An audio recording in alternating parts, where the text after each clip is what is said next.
Ok, ya sí vamos a empezar. Primero que nada, este concepto de que es JavaScript yo lo expliqué en la primera clase de este curso completo. Y nosotros decíamos que JavaScript es un lenguaje de programación que los desarrolladores utilizamos para crear páginas web de forma interactivas. Es decir, para nosotros crear páginas web dinámicas y no páginas web estáticas. Las estáticas son aquellas que su contenido es simplemente fijo desde el HTML y las dinámicas son las que tienen mejor interacción cliente-usuario. Es decir, cliente-usuario no, perdón, interfaz-usuario, a eso me refería, porque el cliente vendría siendo el mismo usuario. Entonces, ¿qué es lo que quiere decir una página web interactiva o dinámica? Es decir, que pueda tener animaciones o que sus datos sean cargados desde un servidor externo o interno, porque pueden cargarse de diferentes servidores dependiendo si la API que se está consumiendo es de el propio sitio web o de otro sitio web en concreto. También podemos actualizar fuentes, como es en el caso de las redes sociales, mostrar mapas y hacer un montón de animaciones o interacciones que hacen que el sitio web se vea más bonito y más dinámico y que no se vean simplemente el contenido de forma estampada en el sitio web. Tenemos de entender qué es ECMAScript. ECMAScript es una palabra que vamos a ver muchísimo a lo largo de nuestra vida como desarrolladores y principalmente si trabajamos muchísimo con JavaScript, ya que ECMAScript y JavaScript van tomado de las manos. ECMAScript es un lenguaje que fue creado junto a JavaScript por Brendan Eich en la empresa de Netscape.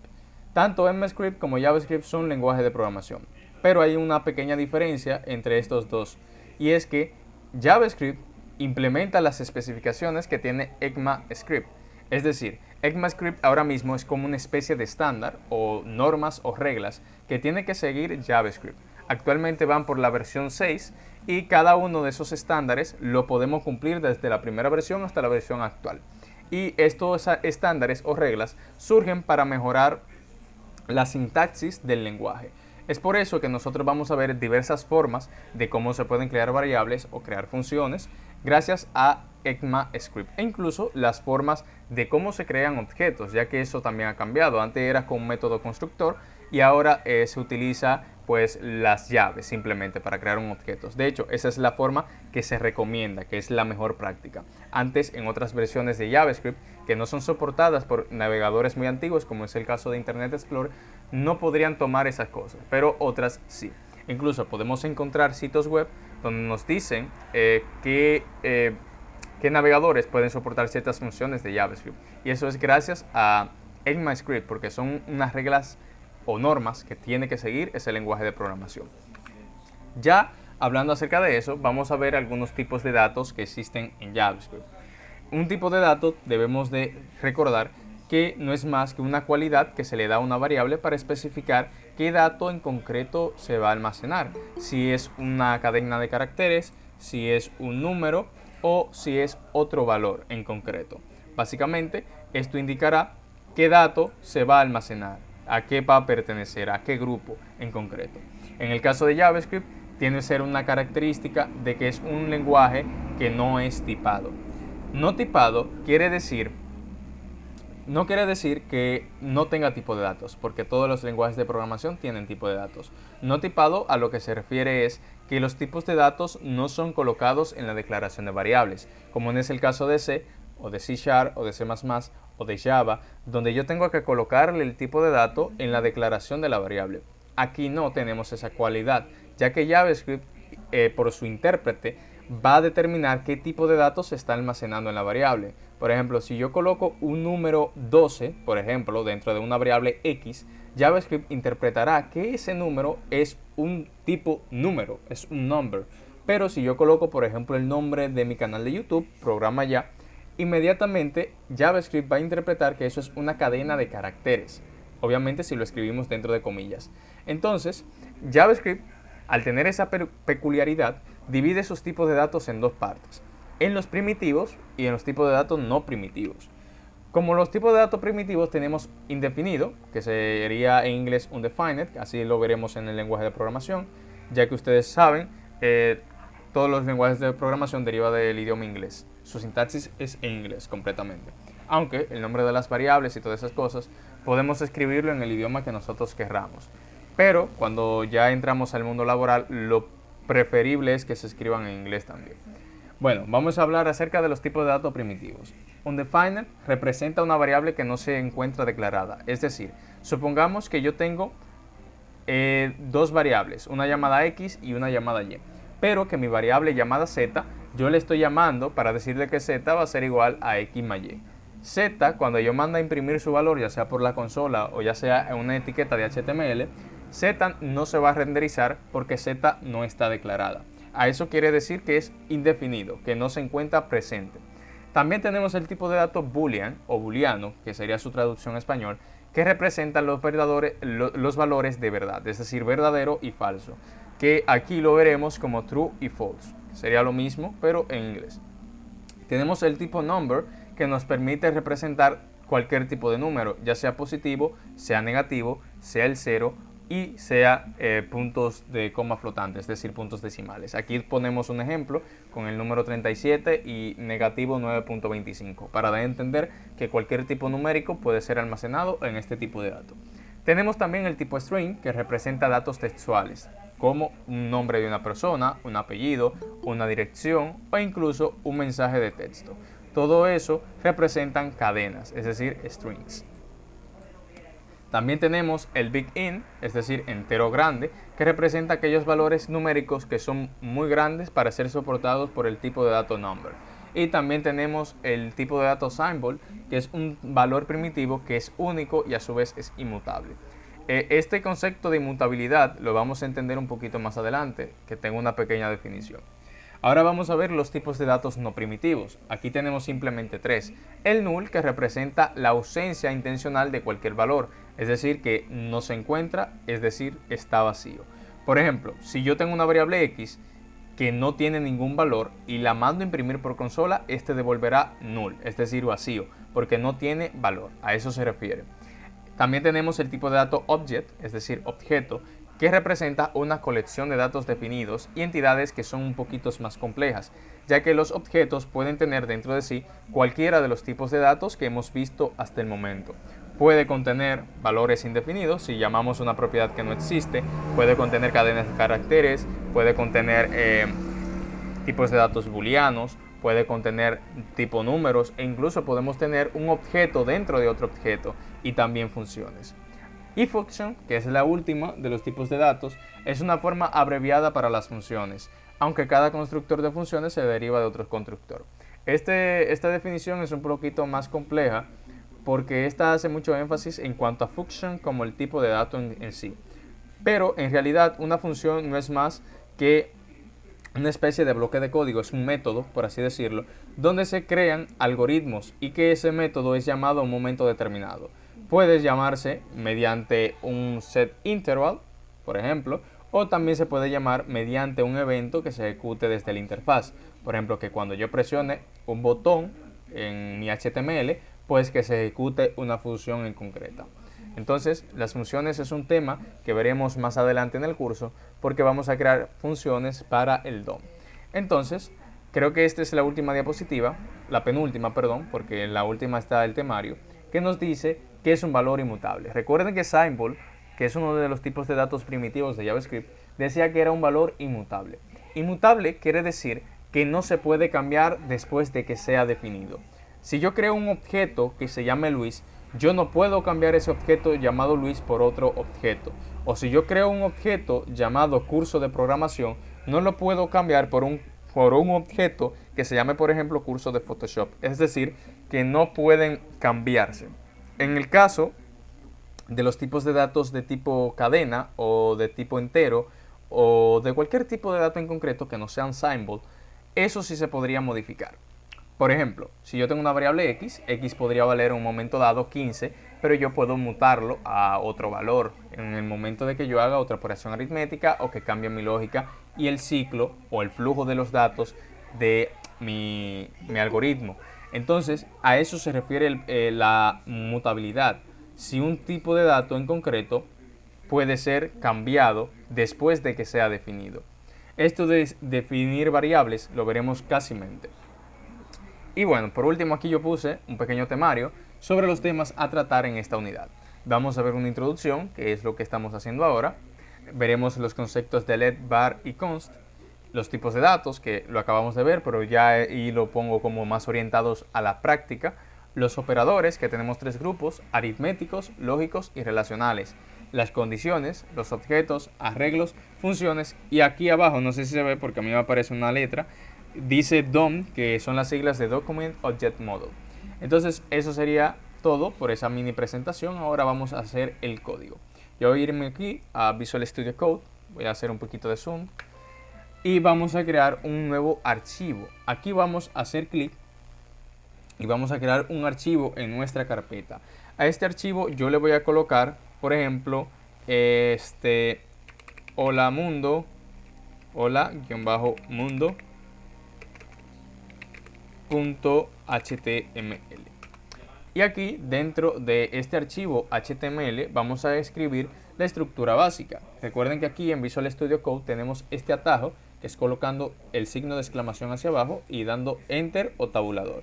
Y ahí se generaría. Otra forma sería escribiendo HTML 2.5 y se va a generar la sintaxis completa. Entonces, dentro de este hola mundo.html vamos a estar escribiendo algunos códigos de JavaScript. JavaScript, al igual que CSS, tiene algunas formas de implementarse.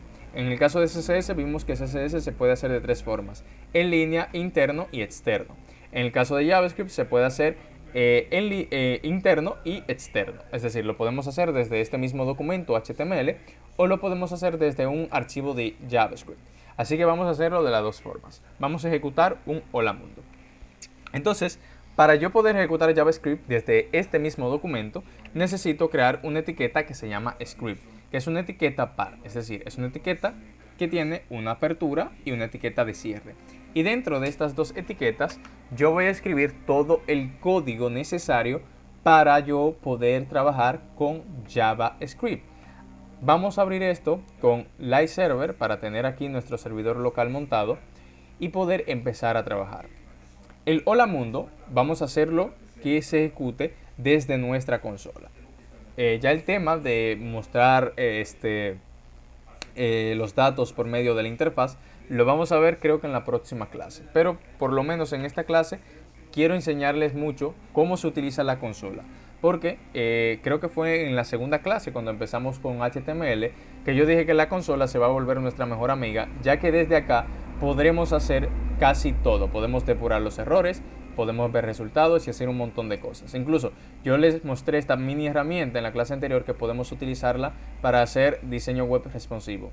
Entonces, ya teniendo aquí nuestra consola abierta, recuerden que podemos abrirla presionando las teclas Control Shift I o simplemente dando clic derecho, inspeccionar, aquí, inspeccionar y le darían ahí. O simplemente abriendo este panel desde este apartado aquí de la configuración. Pero bueno, con la combinación de teclas es más sencillo. Bueno, vamos a hacer nuestro primer hola mundo. Vamos a hacerlo desde acá, porque también yo lo puedo hacer ejecutándolo desde la consola. Yo simplemente puedo poner acá un console.log y acá, dentro de comillas, puedo poner hola mundo. Y aquí se va a ejecutar eso normal, como si fuera mi documento HTML. Miren, incluso ahí me dice hola mundo. Y luego me dice undefined, porque ya se ha acabado de leer. Pero si yo quiero ejecutarlo acá, desde mi script, voy a borrar esto aquí para que no se vea. Vamos a hacer lo siguiente. Escribimos un console.log y dentro de los paréntesis colocaremos las comillas.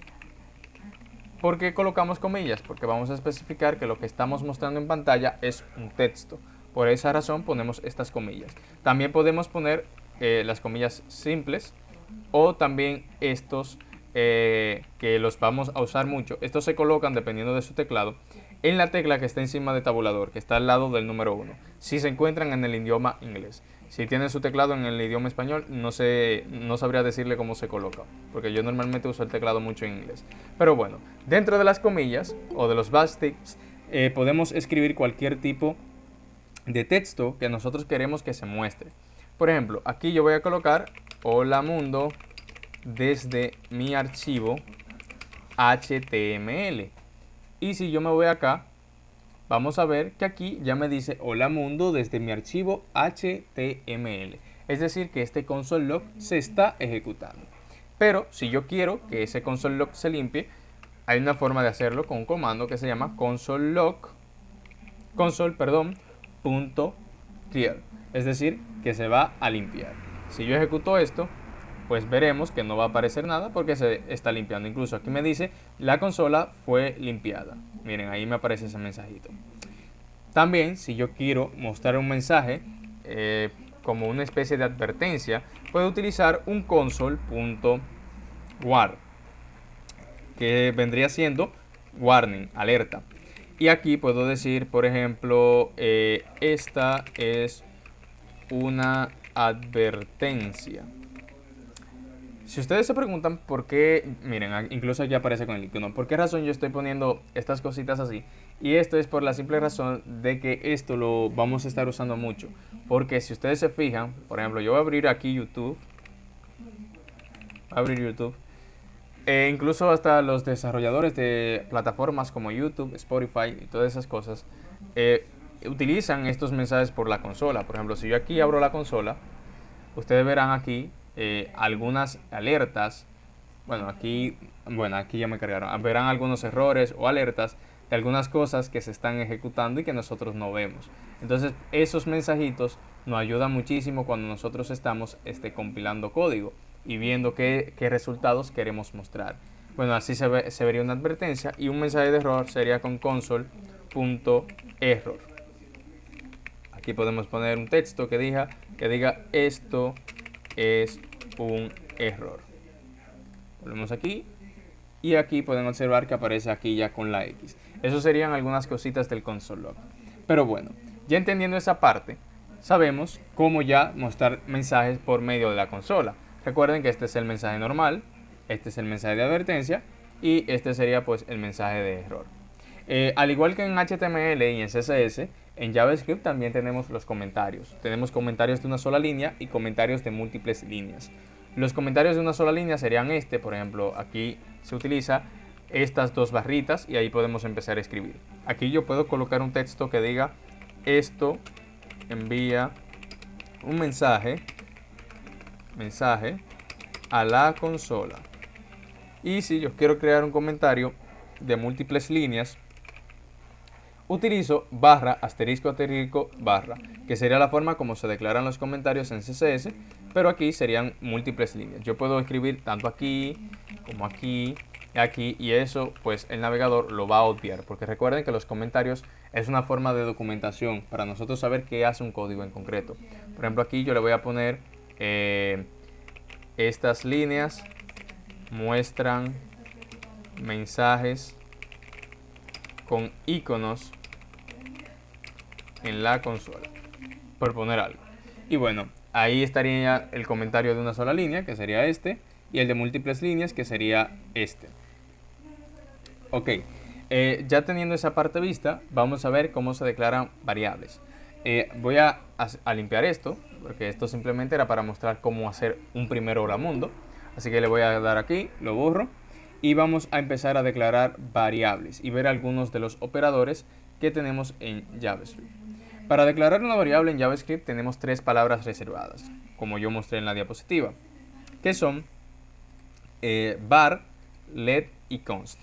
La palabra reservada var y let se utilizan de la misma manera, solamente que cambia porque fueron introducidas en reglas de ECMAScript diferentes. Actualmente la recomendada es utilizar let. Lo voy a poner aquí en un comentario. Let es la recomendada. ¿Por qué razón? Porque var traía muchísimos problemas en cuanto al ámbito de declaración de un elemento en concreto.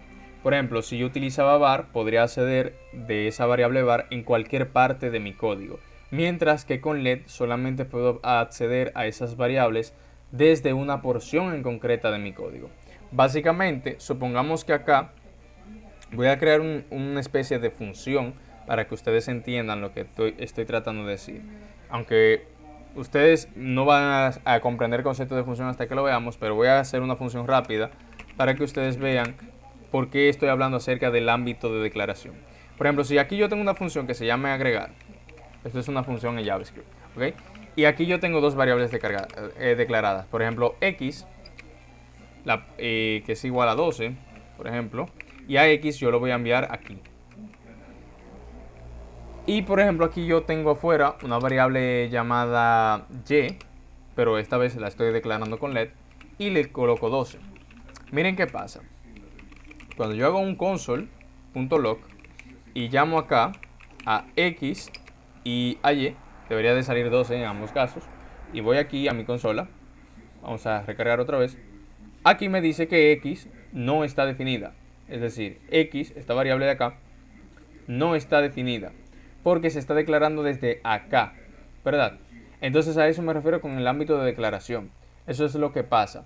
Pero cuando yo uso a esta variable x acá, por ejemplo, y cambio el valor de x acá, por ejemplo, le coloco 55. Miren, aquí empezó en 12, aquí lo pongo en 55 y aquí vuelve a 12. Esa función no está siendo llamada, entonces ambos siguen en 12. Pero cuando yo la llamo, por ejemplo, con un add, ahí debe aparecer 55, como pueden observar. Entonces, eso es el ámbito de declaración. ¿Y por qué razón var no se utiliza y let sí? Porque había un problema muy grave. Supongamos que aquí yo tengo dos variables que se llamen de la misma forma. Por ejemplo, esto trae un pequeño inconveniente porque hay dos variables que se pueden acceder desde diferentes ámbitos de declaración, ya que esta, como está global, puede ser accedida tanto desde aquí como desde aquí. O sea, se puede acceder desde estas dos llaves como fuera desde esas dos llaves. Y esta, que está solamente aquí, solo es accesible en ese bloque de código. Entonces eso empezó a traer muchísimos problemas, porque podía confundirse el desarrollador y tal. Entonces, por esa razón, salió la palabra reservada let, que es mucho más estricta en cuanto a sus reglas, ya que let es una variable de ámbito local. Solamente puede ser declarada entre medio de dos bloques, es decir, entre medio de dos llaves en concreta. Si yo a let la utilizo y no la declaro global, pues cuando yo la llame lo más probable es que me envíe un error como si no existiera la variable. Entonces con var no pasaba eso, porque si yo la declaraba en donde sea, podría ya empezar a llamar y entonces todo el código se distorsionaría. Entonces por eso let y var son dos tipos de palabras reservadas de JavaScript que se utilizan para lo mismo, pero que en realidad ya debido a las reglas que se han ido implementadas por ECMAScript, la recomendable a utilizar es las variables que se declaran con let. Entonces var sí se puede usar, claro está. Por ejemplo, aquí yo puedo declarar una variable llamada d que tenga un valor, por ejemplo, Luis, y funcionaría el código de la misma manera. Si yo llamo y y d, me va a aparecer 12 y luego el string que se llama Luis, como pueden observar acá. Pero el problema de esto es cuando ya tenemos mucho código. A simple vista no se verá de que la interrupción de por qué ECMAScript implementó esta palabra reservada, sino que cuando ya tenemos mucho código, ahí sí se ve por qué se implementó esta regla. Y es por el ámbito de declaración. Recuerden, var y let sirven para lo mismo, hacen la misma función, pero let es la recomendada por ECMAScript para nosotros poder utilizarla al momento de declarar nuestras variables. Entonces, ya teniendo esa parte explicada, vamos a ver la otra palabra reservada, que es const. Const almacena valores constantes.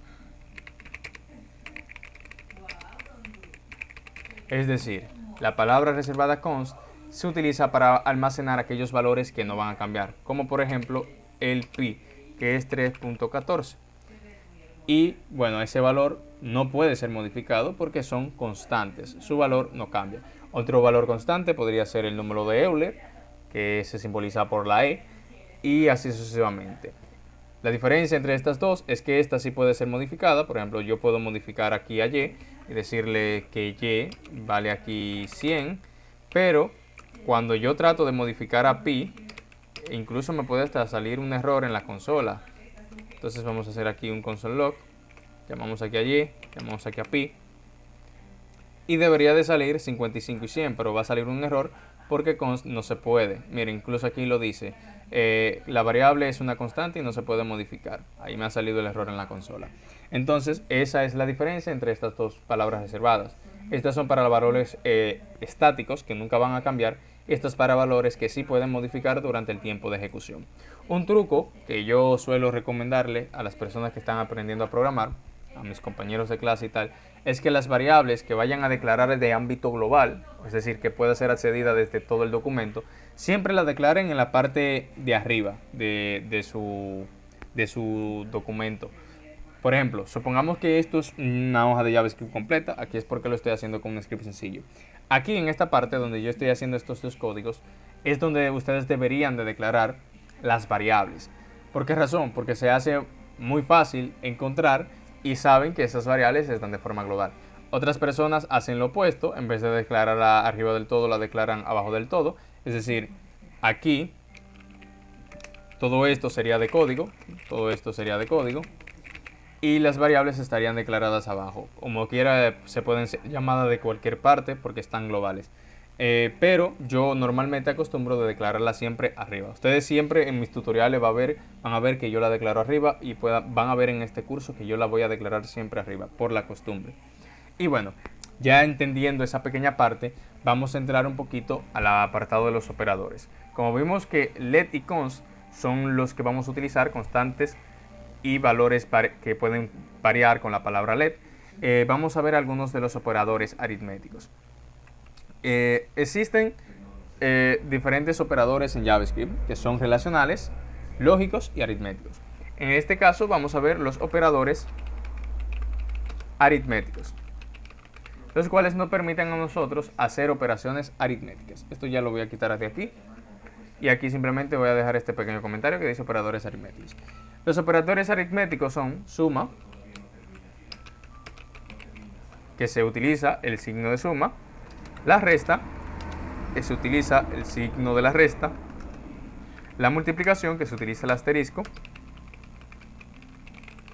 y la división, que se utiliza esta barrita. Esos serían pues los 4 operadores aritméticos. También tenemos el módulo o residuo, que sería expresado pues con el porcentaje. Por ejemplo, que si yo quiero saber que si un número es par o no, yo utilizaría pues este operador. Pero estos serían como los más principales, estos 4: suma, resta, multiplicación y división. Vamos a ver algunos resultados utilizando esos 4 operadores. Y vamos a ver un concepto llamado concatenación, que normalmente lo confundimos mucho, porque a veces cuando estamos trabajando con diferentes tipos de datos, al JavaScript no ser un lenguaje tipado, algunas veces podemos cometer pequeños errores. Entonces, primero que nada vamos a declarar variables. Las variables la voy a declarar acá. Y aquí voy a poner declaración de variables, para indicar que en este espacio es donde yo voy a estar declarando las variables. Y aquí yo voy a estar mostrando los resultados. Obviamente lo voy a mostrar por consola. Aquí voy a declarar las variables A, B, C y D. Esta es una forma de yo declarar varias variables sin asignar un valor, porque las variables yo le puedo dar un valor en concreto. En este caso le estoy dando los valores A, B, C y D. Aquí estoy definiendo las variables, y ahora le daré sus valores. Por ejemplo, aquí yo puedo decir que A va a valer 44, B va a valer 12, C, por ejemplo, va a valer 15 y D va a valer 2, por poner un ejemplo. Entonces acá vamos a mostrar los resultados de esas variables. Aquí yo puedo hacer fácilmente un console log y decir que nos muestre A más B, por ejemplo. Como lo mismo, puedo decirle que nos muestre C menos D. Y que también nos muestre aquí abajo B por A. Y que también nos muestre un console log de A entre D, por ejemplo. Y aquí en la consola deberían de salirnos los resultados. Miren, aquí están cada uno de los resultados: 22, 528, 13 y 56. Entonces esos serían los resultados de esos operadores. Pero no solamente así, yo también puedo hacer un console log de, por ejemplo, A, que vale 44, más 6, que es otro valor numérico. Entonces miren cómo va a salir aquí 50 inmediatamente. Entonces aquí podemos ver cómo funcionan los operadores aritméticos, que funcionan de una manera muy fácil y sencilla. Ahora lo que tenemos que tener cuidado es con este signo de suma, ya que es utilizado en JavaScript para dos cosas: para sumar y también para concatenar. Concatenar quiere decir unir dos cadenas de caracteres. Supongamos que acá yo tengo una variable que se llame nombre. Por ejemplo, aquí voy a decir que tengo una variable llamada nombre y le voy a asignar un valor inmediatamente. Aquí ya le estoy asignando un valor y aquí simplemente le estoy definiendo y luego le asigno un valor. Tengan en cuenta que hay varias formas para declarar y asignar valores a una variable. Aquí en este caso se lo voy a asignar el valor directamente. Aquí voy a poner mi nombre, Luis Ángel. Y supongamos que a Luis Ángel yo le quiero agregar una de esas variables. Bueno, yo puedo incluso hasta crear una variable aquí que diga edad y voy a colocar aquí mi edad, que es 19. Entonces supongamos que a mi edad yo la quiero concatenar con mi nombre. Miren qué pasa cuando yo llamo aquí en la consola nombre más edad. Va a suceder lo siguiente: no va a suceder un error como ustedes piensan, sino que va a aparecer esto así, va a aparecer Luis Ángel y pegado el 19. Y eso es porque aquí ya esto está detectando que hay un tipo string y que esto está concatenando. Esto es lo mismo que yo decir, esto es lo mismo que yo escribir esto, básicamente. Esto es lo mismo que yo escribir dentro de comillas Luis Ángel 19, básicamente. Es lo que hace el signo de más cuando tenemos dos cadenas de caracteres. Entonces, si yo tengo aquí, por ejemplo, una variable que se llame apellido, y voy a decir que va a ser igual a mi apellido, que es Fernández. Si yo utilizo el signo de la concatenación, que sería el mismo signo de suma, nombre más apellido, ustedes verán que va a aparecer Luis Ángel y Fernández pegado al lado de la L. Entonces, si yo quiero que aparezca un espacio, coloco esto así y le coloco otro signo de más. Y miren, ahí saldría pues Luis Ángel Fernández. Es por eso que ustedes tienen que saber cómo se utiliza principalmente este operador de la suma, porque se utiliza para concatenar, es decir, unir, adherir dos cadenas de caracteres, como también para hacer la operación de suma, como ustedes pudieron observar. También otros operadores que no sé si diría que van dentro de los operadores relacionales, pero estos operadores nos ayudan a nosotros a aumentar y también a disminuir el valor de una variable. Estos operadores son más igual y menos igual. Serían básicamente, supongamos que aquí vamos a declarar una variable que se llame puntuación. Y vamos a igualarla a 100. Y supongamos que puntuación se le va a restar, yo le voy a decir, va a ser igual o menos a otro valor, por ejemplo 50, entonces ya la puntuación no sería 100, sino que sería 50. O si le pongo el signo de suma aquí, pues ahí aumentaría y en vez de ser 100, sería 150. Vamos a llamarla aquí en la consola, usando un console log. Este es un atajo que ustedes escribiendo CLG, aparece inmediatamente la sintaxis del console log. Vamos a llamar aquí a puntuación y vamos a irnos acá. Bueno, aquí me dice 50 y es porque esto va de este ladito. El más igual se utiliza de esa forma. Entonces ahí aparece 150 inmediatamente. Entonces si yo quiero disminuirle esos 50, pues le pongo menos igual. Y aquí aparece inmediatamente el 50.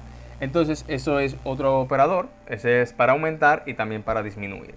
También otra forma de hacerlo, pero de uno en uno, sería más para decirle que va a aumentar pues en 1, como pueden observar acá, y menos para disminuir en 1. Miren, aquí ha disminuido y en vez de 100 dice 99. Y bueno, esa sería la parte ya acerca de los operadores aritméticos. Miren que aquí estamos mostrando los resultados. Aquí definimos nuestras variables. Y aquí un pequeño comentario mostrando los operadores aritméticos que existen en JavaScript, que serían suma, resta, multiplicación y división. Y también el de residuo, que lo vamos a ver cuando entremos al tema de las condicionales, que eso sería ya para la clase del viernes, porque ya el tiempo no nos da para explicar esa parte. Porque cuando hablamos de condicionales tenemos que explicar valores relacionales y valores aritméticos. Bueno, vamos a pasar ahora al apartado de las preguntas para saber si alguno de ustedes tienen una pregunta en concreta. Vamos a ver.